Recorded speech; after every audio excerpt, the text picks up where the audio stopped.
Excuse me, কি অদ্ভুত তো। আমাকে ডাকবেন না প্লিজ, আমি সাহেব ঘুমাইনি, প্লিজ আমাকে ঘুমাতে দিন। মান ইজ্জত কিচ্ছু রাখো। হ্যালো, এই যে শুনতে পাচ্ছেন? এমন মোলায়েম করে ডাকলে ঘুমটা আরো থাকবে ধরবো। ঠিক করবে না ডাকতে হবে এমনি, আমি দেখাইতেছি। না না দাঁড়ান, ঘুমন্ত মানুষকে কখনো চিৎকার করে ডাকতে হয় না, আস্তে আস্তে ডাকতে হয়। ম্যাডাম শুনতে পাচ্ছেন? হ্যালো, আমরা চলে এসেছি। কোথায়? অফিসে স্যার, উনি আমাকে অফিসের নতুন ম্যাডাম, নতুন জয়েন করছে। আর আপনি পুরো রাস্তা ম্যাডামের কান্দে মাথা রেখে ঘুমাইছেন। সরি ইটস ওকে, আপনি তো আর ইচ্ছা করে করেননি, ঘুমের মধ্যে ছিলেন। আমি শুধু সারা ঘুমাইনি তো, মানে মেক্সিমাম সরি। বুঝতে পেরেছি। ও, আপনার সাথে পরিচয়টা হয়নি। ও আমার নাম মুগ্ধ। আমি প্রজাপতি। প্রজাপতি বাটারফ্লাই। আপনারা কি আজকে বাসে কার কাঁধে মাথা রেখে ঘুমাইতে আসছেন? সাহেব মান সম্মান তো কিছু রাখলেন না। স্যার আপনিও স্যার আমি সকালবেলা অফিস আসবো দেখে স্যার রাতে বেলা ঘুমাই নাই, আমি এই জন্য বাসের মধ্যে একটু ঝিমায় গেছিলাম। আপনারও এটা নিয়ে স্যার মজা নিচ্ছেন।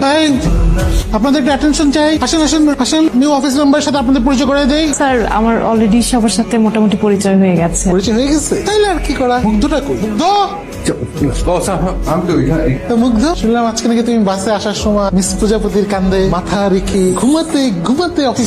স্যার এটা উনি ইচ্ছা করে করেননি। আমি যে ইচ্ছে করে না স্যার। আমি বলছো, আমি বিশ্বাস করলাম যে ইচ্ছা করে করেনি, কিন্তু কাজটা খুব রাবিশ হয়েছে মুগ্ধ। কিন্তু বস, মুগ্ধ সাহেবকে তো আজকে দেখলাম ফেসবুকে বেশ ইন্টারেস্টিং একটা পোস্ট করেছে। কি বলতেছে মুগ্ধ? কিচ্ছু না বস, কিচ্ছু না, নাথিং। দেখাও দেখাও দেখাও। বস আর দেখাও না। বস মানে আরে বাংলায় লেখস, প্রিয় প্রজাপতি রংধনু রঙের ডানায় উড়ে এলো, বলল গুড মর্নিং। আপনাকে গুড মর্নিং বলছেন, আরো কি জানি লিখছে। কিন্তু আমার হাতে প্রজাপতি কেন?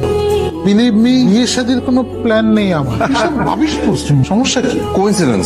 কোইন্সিডেন্স বানান জিজ্ঞেস করলে তো পারবা না। না পারি বস। শুনো, এই কোইন্সিডেন্স যাতে কোইন্সিডেন্স থাকে, অন্যদিকে যাতে না যায়। জি জি অবশ্যই অবশ্যই বস। এই যে ফোকাসটি করতে হবে, প্রজাপতির দিকে আর তাকানো যাবে না, তাকানো যাবে না। মুগ্ধ স্যার, আপনি তো আর লেট লতিফ নাই। আমাদের মুগ্ধ সাহেব তো বদলে গেছে।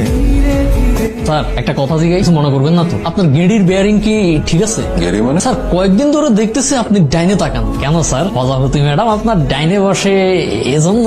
ঘাড় ব্যথা, ডাক্তার ডানে তাকাতে নিশ্চিত করেছে। আরে স্যার, এসব গার ব্যথাটা তো কোনো ব্যাপার হইলো? আমাকে গ্যারামের মতলব কবিরাজের তেল মালিশ করলে আর ব্যথাটা তো একদম নিমিশে ফিনিশ স্যার।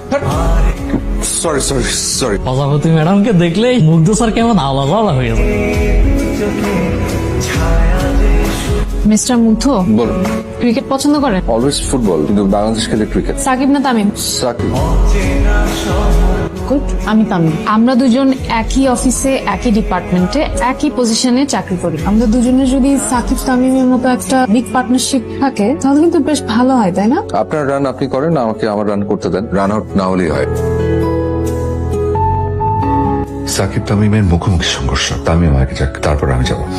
দেখি স্যার, আজকে আপনি ধরা না দিয়ে কি করেন? যাচ্ছে না কেন? আমি একদম দাঁড়িয়ে থাকবো, চুলো নড়বো না। সব ঠাটার মতো দাঁড়াইছে কেন?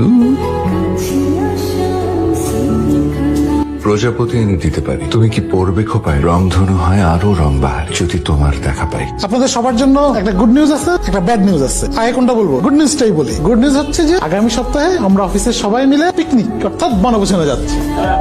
আর ব্যাড নিউজটা হচ্ছে যে ডাক্তার আমাকে রেস্ট নিতে বলছে, সো আমি যেতে পারছি না আপনার। ইটস এ গ্রেট চান্স, এই সুযোগ হাতছাড়া করা একদম উচিত হবে না। এবার বনভোজনে গিয়ে আমি করব মন ভোজন। সো এখন থেকে লেফট সাইড বাদ। পর এন্ড লাভ, কঠিনই দুই সময়ে ভয় পেলে পরাজয় নিশ্চিত। সো আজ আমি টিপু সুলতানের মতো সাহসী আর রোমিওর মতো রোমান্টিক।